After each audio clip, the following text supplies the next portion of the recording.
pertanyaan, itu dapat pertanyaan tuh dari polisi, apa lu mau bebas, apa lu mau di sini, ya kan. Ya pasti semua orang tahanan kalau ditanya seperti itu pasti akan Pengen jawab bebas lah. pengen bebas ya kan. Ya udah dari situ gue jawab gue pengen bebas, nah gitu ya kan. Ya udah, lu nyapu, lu ngepel, Oh, gue lu bersih. sempet disuruh nyapu ngepel? Ya, gue disuruh itu. Wah. Ya udah akhirnya gue laksanain. Setelah itu gue tawarin makan, gue makan batagor, walaupun cuma hanya sepiring, tapi udah nikmat banget rasanya. Ya udah dari sana itu katanya ada tamu mau ketemu sama gue ya kan. Gue keluar, gue ketemuin tamunya itu, ternyata wah itu dia, nyokap gue datang. Tiba-tiba gue nggak bisa gue cuma hanya bisa meluknya sampai erat gitu.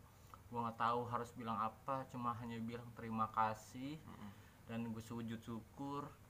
Udah setelah itu gue pulang.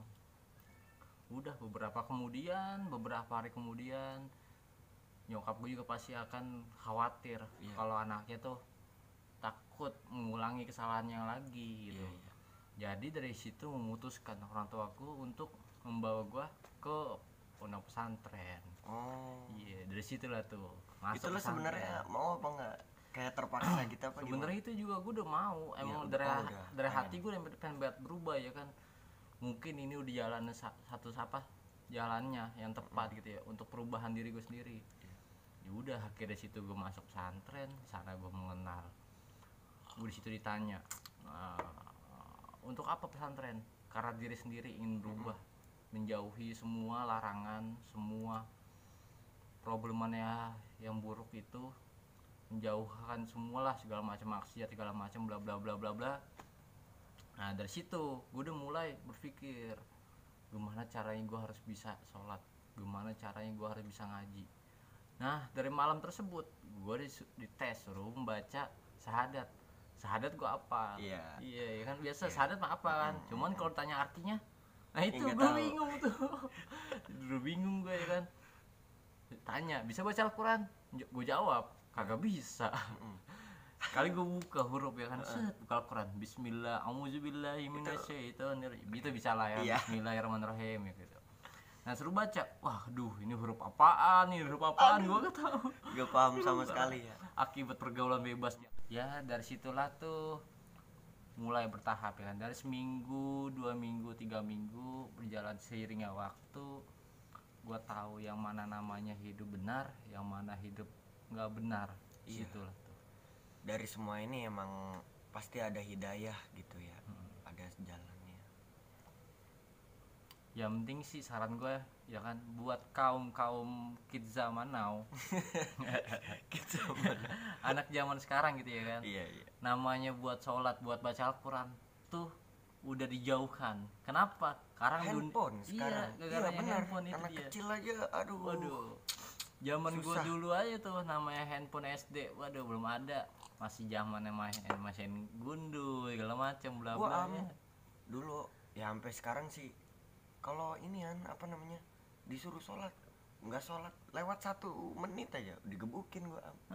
Kalau sekarang ya adik gue sekarang masih kecil, dek sholat ntar diomelin juga tetep ntar. Di rumah mana nggak dilaksanain. Makanya yang penting saran gue yang baik nih buat kaum milenial yang saat ini, ya kan, ikutilah peraturan orang tua di rumah ya kan.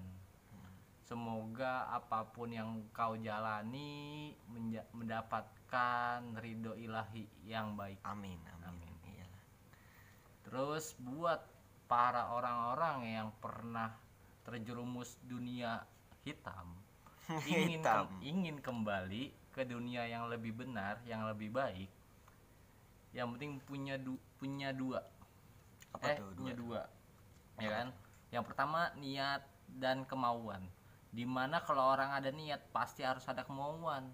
Kenapa? Karena kalau orang di kemauan doang, nggak ada usahanya ya kan, nggak ada orang niat dan kemauan, ya bingung tuh ya kan. Akibat dunia malam nih begini ya kan. Yang penting tuh yang pertama awal niat. Orang niat gue mau ini, tapi nggak ada usahanya ya kan, nggak ada kemauannya, nggak akan bisa. Terus orang ada kemauannya setiap hari dia begini, tapi dia niatnya nggak ada. Niat dia untuk apa? Jadi sama aja bohong ya kan. Pokoknya sekarang jadi tuh harus ada dua ya? ini gitu. Ya. Niat itu yang selalu diutamakan sih. Ya ibarat kata tidur dah mau mandi aja. Lagi enak-enak tiduran ya kan. Ya kalau lu nggak niat buat mandi ya nggak akan mandi itu. Tidur terus gitu aja. Belajar dari hal yang kecil dulu, maksudnya benar. Saling introspeksi diri. Bukannya apa-apa, sekarang tanda-tanda akhir zaman juga udah ada ya kan. Janganlah meremehkan waktu juga sekarang. Nilailah waktu dengan sebaik-baik mungkin. Udah ceritanya udah itu aja cukup. Sekian. Semoga cerita dari temen gua Aam ini bisa bisa menjadi pelajaran ya, meskipun buat menjadi motivasi orang luar sana ya. Amin supaya nggak terjerumus dunia gitu lagi. Nah yang udah terjerumus segeralah kayak berubah gitu. Udah nggak kayak gitu tuh udah nggak ada untungnya gitu. Nggak ada untung, benar ya. Sedikit aja pembicaraan atau cerita-cerita dari kami berdua. Tetap jaga kesehatan di kala pandemi ini, tetap semangat, jaga kebersihan selalu. Gue Lintang Wicaksono dan gue Ilham Gemilang Wibawa. Kami pamit undur diri. Billahi taufik wal hidayah. Wassalamualaikum warahmatullahi wabarakatuh.